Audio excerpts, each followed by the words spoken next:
Hello बच्चों, आप सभी का स्वागत है आपका अपने ही क्लास स्टडी फॉर पर्पस में। और आज का विषय है विज्ञान। आज हम लोग विज्ञान का टॉप 30 महत्वपूर्ण वस्तुनिष्ठ प्रश्नों को हल करेंगे, जो आपके लिए और आपके बोर्ड परीक्षा के लिए काफ़ी महत्वपूर्ण है। देखिए, आज हम जितने भी सवालों को हल कराएंगे वह सभी सवाल आपके बोर्ड परीक्षा में पिछले वर्षों में पूछा गया प्रश्न है, इसलिए आप लोग ध्यान से देखिएगा, ठीक है। और आपको जो याद ना हो तो आप उन्हें याद करने का प्रयास कीजिएगा, ठीक है। तो चलिए क्लास को स्टार्ट करते हैं हम लोग। और जो विद्यार्थी नए आए हैं वो कृपया चैनल को सब्सक्राइब कर दीजिए, ठीक। चलिए, ये तो बात करना नहीं चाहिए था, चलिए कोई बात नहीं, आपकी मर्जी, आप जो सोचे। चलिए, फिर पहला सवाल है, पढ़ाई कीजिए। फिर पहला सवाल है, नीचे दी गई अभिक्रिया में कौन सा कथन सही है? ऑप्शन ए है कॉपर का ऑक्सीकरण, बी है कॉपर का अवकरण, सी है कॉपर नाइट्रेशन, डी है ए और बी दोनों। तो अभिक्रिया क्या है? तो अभिक्रिया है 2Cu, मतलब कॉपर जब ऑक्सीजन अभिक्रिया करता है तो कॉपर ऑक्साइड बनाता है। तो बताइए कॉपर क्या कर रहा है? ऑक्सीकरण कर रहा है, क्या अवकरण कर रहा है, या कॉपर नाइट्रेशन कर रहा है? बताना है आप लोग को, बता दीजिए क्या हो जाए छोटू? कॉपर का ऑक्सीकरण ना। चलिए अगले छोटे प्रश्न नंबर 2, सिल्वर क्लोराइड का रंग होता है, बता दीजिए। सिल्वर क्लोराइड का रंग होता है, ऑप्शन ए है सफेद, बी है पीला, सी है हरा और डी है काला। बता दीजिए आप लोग। सिल्वर क्लोराइड जो रंग होता है वह सफेद होता है ना जी। चलिए अगले प्रश्न, समीकरण CaCO3 जब क्रिया करता है तो CaO calcium oxide plus carbon dioxide बनता है, तो किस प्रकार का समीकरण है? बता दीजिए। तो ये किस प्रकार का समीकरण है? वियोजन, बी है संयोजन, सी है उभयगामी और डी है प्रतिस्थापन। देखिए आपके बोर्ड परीक्षा में इसी प्रकार के सवाल दिए रहेंगे, ठीक। चलिए बता दीजिए क्या हो जाएगा छोटू? ये CaCO3 को अलग कर रहा है ना जी। देखिए तो CaO प्लस CO2 बना रहा है, तो इसका मतलब अलग कर रहे हैं। इसका जब अलग कर रहे हैं तो क्या हो जाएगा? वियोजन ना। क्या है छोटू? वियोजन अभिक्रिया। चलिए अगले छोटू प्रश्न, किसी लाल तप्त आयरन पर जल व वाष्प प्रवाहित करने पर कौन सा यौगिक प्राप्त होता है? बता दीजिए।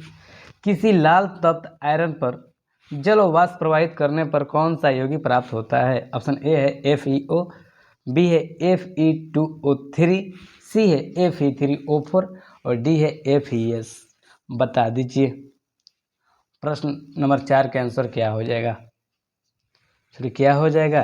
Fe3O4 ना। चलिए अगले प्रश्न 2, हमारे शरीर में pH कितने परास के बीच कार्य करता है? बताइए तो। हमारे शरीर में pH कितने परास के बीच कार्य करता है? 6.6 से 6.8, बी है छोटू 7 से 7.8, सी है 2.1 से 3.8 और डी है 5.1 से 5.8। तो बता दीजिए आप लोग क्या हो जाएगा छोटू? 7 से 7.8 के बीच में कार्य करता है ना।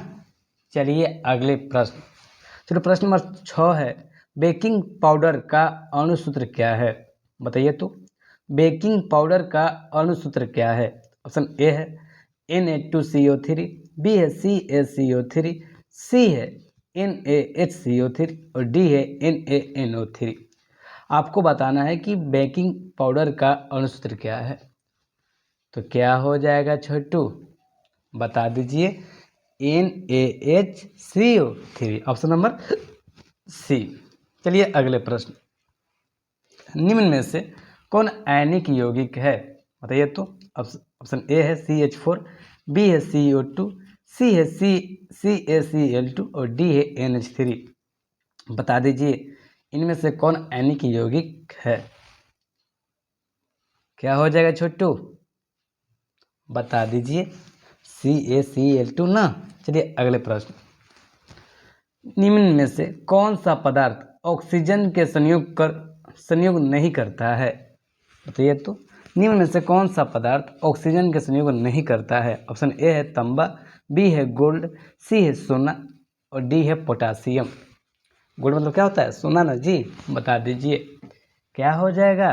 कौन ऑक्सीजन संयोग नहीं करता है छोटू? गोल्ड ना। इसका मतलब सोना संयोग नहीं करता है।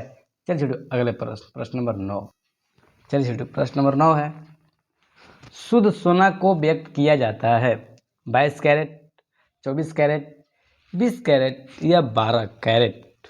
बता दीजिए, शुद्ध सोना को व्यक्त किया जाता है, क्या हो जाएगा छोटू? शुद्ध सोना को व्यक्त किया जाता है 24 कैरेट में ना। चलिए अगले प्रश्न, वायुमंडल में CO2 गैस की उपस्थिति है, वायुमंडल में कार्बन डाइऑक्साइड गैस की उपस्थिति है, बताइए कितना है? 0.01% या 0.05%, 0.03% या 0.02%? तो बता दीजिए क्या हो जाएगा छोटू? 0.03% ना। चलिए अगले प्रश्न पर, सल्फ्यूरिक अम्ल का अणुसूत्र होता है, ऑप्शन ए है H2S2O7, बी है H2SO4, सी है H2S2O3, डी है H2S2O8। बता दीजिए सल्फ्यूरिक अम्ल का अणुसूत्र होता है, तो कितना होता है सल्फ्यूरिक अम्ल का? H2SO4 ना जी। चलिए अगले प्रश्न,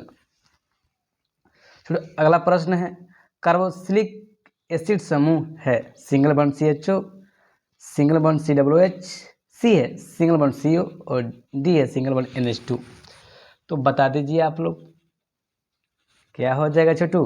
कार्बोक्सिलिक एसिड का जो समूह होता है सिंगल बॉन्ड COOH होता है ना जी। चलिए अगला प्रश्न है, ओजोन के एक अणु में ऑक्सीजन के परमाणु की संख्या होती है, बता दीजिए छोटू। ये सभी सवाल आपके लिए काफ़ी महत्वपूर्ण है। बताइए तो, ओजोन के एक अणु में ऑक्सीजन के परमाणु की संख्या होती है, ऑप्शन ए है 1, बी है 2, सी है 3 और डी है 4। तो बता दीजिए, तो बताइए छोटू क्या हो जाएगा? 3 ना। चलिए अगले प्रश्न, आवर्त सारणी में कितने क्षैतिज पंक्तियाँ होते हैं? आवर्त सारणी में कितने क्षैतिज पंक्तियाँ होते हैं? दे दो, ऑप्शन ए है 5, बी है 6, सी है 7 और डी है 4। तो बता दीजिए आप लोग, बता दीजिए छोटू, दिख रहा है ना आप लोग को? 1 मिनट। चलिए तो क्या हो जाएगा? प्रश्न नंबर 14 का सीन जी 7 होता है ना। चलिए अगले प्रश्न, प्रश्न नंबर 15, सल्फेट अनहाइड्रेट या हेमीहाइड्रेट का अन्य नाम है, ऑप्शन ए है जिप्सम, बी है प्लास्टर ऑफ पेरिस, सी है वृंजक चूर्ण और डी है इनमें से कोई नहीं। बता दीजिए क्या हो जाएगा? सल्फेट अनहाइड्रेट या हेमीहाइड्रेट का अन्य नाम क्या है? प्लास्टर ऑफ पेरिस ना। याद नहीं है तो याद कर लीजिए, और याद है तो बहुत अच्छी बात है आप लोग को। चलिए अगला प्रश्न, ऑक्सीजन की परमाणु संख्या है, बताना है आप लोगों को ऑक्सीजन की परमाणु संख्या कितनी होती है। तो ऑप्शन ए है 7, बी है 8, सी है 9 और डी है 10। तो बता दीजिए छोटू क्या हो जाएगा? ऑक्सीजन की परमाणु संख्या 8 होता है ना जी, और जो परमाणु द्रव्यमान होता है 16 होता है। चलिए इस प्रकार से हम लोग 16 प्रश्नों को हल किए थे। चलिए छोटे अगले प्रश्न पर, प्रश्न नंबर, चलिए चलो प्रश्न नंबर 17 है, एक पिकोमीटर कितने मीटर के बराबर होता है? बताना है आपको, जो एक पिकोमीटर होता है कितने मीटर के बराबर होते हैं। ऑप्शन ए है 10 के पावर -10 मीटर, बी है 10 के पावर -11 मीटर, सी है 10 के पावर -12 मीटर और डी है 10 के पावर -13 मीटर। तो बता दीजिए आप लोग क्या हो जाएगा? फिर क्या हो जाएगा आंसर बताइए? सीन जी 10 के पावर -12 मीटर। छोटू अगला प्रश्न, एथेनॉल का क्रियाशील मूलक है, बताइए तो। एथेनॉल का क्रियाशील मूलक है, ऑप्शन ए है सिंगल बॉन्ड OH, बी है सिंगल बॉन्ड CHO और सी है सिंगल बॉन्ड COOH और डी है 7CO। तो बता दीजिए एथेनॉल का क्रियाशील मूलक क्या होता है। क्या हो जाएगा छोटू, सिंगल बॉन्ड OH ना। चलिए ये तो आप सवाल आप लोग याद होगा, प्रश्न नंबर 19। चलिए सवाल है, किसी अभिक्रिया में भाग लेने वाले पदार्थ कहलाते हैं, बताइए तो। किसी अभिक्रिया में भाग लेने वाले पदार्थ कहलाते हैं, ऑप्शन ए है ऑक्सीकारक, बी है अकारक, सी है अभिकारक, डी है प्रतिफल। अभिक्रिया में भाग लेने वाले पदार्थ को क्या कहलाते हैं छोटू, बता दीजिए। अभिकारक ना, ऑप्शन नंबर सी। चलिए छोटू अगले प्रश्न, साधारण नमक का रासायनिक सूत्र क्या है, बताइए तो। साधारण नमक का रासायनिक सूत्र क्या है, ऑप्शन ए है NaOH, बी है NaCl, सी है CaCO3 और डी है Na2CO3। तो बता दीजिए क्या हो जाएगा छोटू। साधारण नमक का रासायनिक सूत्र होता है NaCl होता है ना जी। चलिए अगले प्रश्न नंबर 21, निम्न में से कौन मुख्यतः बायोगैस है, ठीक ना। चलिए ऑप्शन ए है H2, बी है CH4, सी है C2H6 और डी है C4H10। बताना है आपको निम्नलिखित में कौन बायोगैस है, बता दीजिए। बायोगैस कौन होता है छोटू, CH4 ना।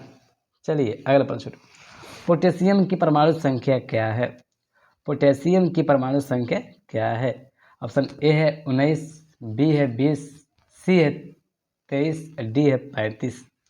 क्या हो जाए छोटू, पोटेशियम के 1939 होता है ना, के परमाणु संख्या जो 19 होती है परमाणु संख्या होती है, जो 39 होता है क्या, तो परमाणु द्रव्यमान। क्या हो जाएगा, ऑप्शन नंबर ए। चलिए अगले प्रश्न, तो अगला प्रश्न है, निम्न में कौन दुर्बल अम्ल है, बताना है। ऑप्शन ए है HCl, बी है HNO3, सी है H2SO4 और डी है CH3COOH। तो बता दीजिए दुर्बल अम्ल कौन है छोटू, CH3COOH। चलिए अगले प्रश्न, कार्बन क्या है, प्रश्न नंबर 24, कार्बन क्या है, ऑप्शन ए है धातु, बी है अधातु, सी है उपधातु और डी है इनमें से कोई नहीं। तो कार्बन क्या है छोटू, अधातु जी। चलिए अगले प्रश्न छोटू, नर युग्म तथा मादा युग्म के संयोजन में बनता है, ऑप्शन ए है जाइगोट, बी है अंडाणु, सी है शुक्राणु और डी है वीर्य। क्या बनता है छोटू, नर युग्म तथा मादा युग्म संयोजन होता है तो क्या बनता है, जाइगोट, ठीक ना। चलिए और ये हम लोग को सिर्फ 5 प्रश्नों को हल ही करना है, ठीक ना। चलिए छोटू अगले प्रश्न, प्रश्न नंबर 26। चलो प्रश्न नंबर 26 है, किसी जीव की जननी संरचना कहलाता है, बताइए तो। किसी जीव की जननी संरचना कहलाता है, ऑप्शन ए है लक्षण प्ररूप या फेनोटाइप, बी है जीन प्ररूप या जीनोटाइप, सी है आनुवंशिकी, डी है विभिन्नता। तो बता दीजिए आप लोग किस जीव की जननी संरचना कहलाती है, जीन प्ररूप या जीनोटाइप ने जी। ऑप्शन क्या हो जाएगा, बी। चलिए छोटू अगला प्रश्न, प्रश्न नंबर 27, मैदानी पारिस्थितिकी तंत्र में तृतीय उपभोक्ता है, ऑप्शन ए है हरा पौधा, बी है मेढक, सी है ग्रॉस हाबर, डी है सर्प। क्या हो जाएगा, बता दीजिए। मैदानी परिस्थिति तंत्र में तृतीय उपभोक्ता है, क्या हो जाएगा, सर्प ना। सर्प मतलब होता है क्या, सांप होता है। चलिए और आप लोग के बोर्ड परीक्षा में इस प्रकार सवाल पूछे तो आप लोग को घबराना नहीं है, ठीक ना। ध्यानपूर्वक स्थिर से आप लोग टिक मार दीजिएगा। चलिए फिर अगला प्रश्न, रक्त में आयरन की कमी से होने वाला एक रोग है, ऑप्शन ए है टीबी, बी है मधुमेह, सी है एनीमिया और डी है उच्च रक्तचाप। बताइए क्या हो जाएगा, रक्त में आयरन की कमी से होने वाला रोग है छोटू, बताइए तो। चलिए तो क्या हो जाएगा, एनीमिया ना, तो ऑप्शन नंबर सी सही हो छोटू।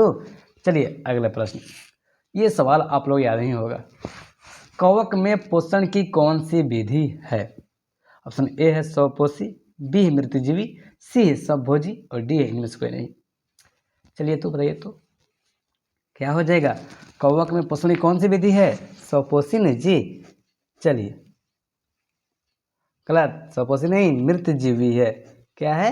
मृतजीवी ना। चलिए छोटू अगले प्रश्न, ऑक्जिन है, बताइए तो ऑक्जिन है वसा, एंजाइम, हार्मोन, कार्बोहाइड्रेट। ऑक्जिन क्या है छोटू? हार्मोन ना। चलिए इस प्रकार से हम लोग सिर्फ 16 मिनट में 30 प्रश्नों को हल कर चुके हैं। तो आप लोग कमेंट में आपको जितना सही है आप उन्हें लिख कर डाल दीजिएगा, ठीक है छोटू।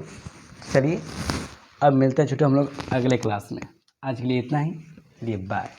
तैयारी छोटू ज़बरदस्त कीजिए आप लोग, ठीक ना। चलिए छोटू बाय।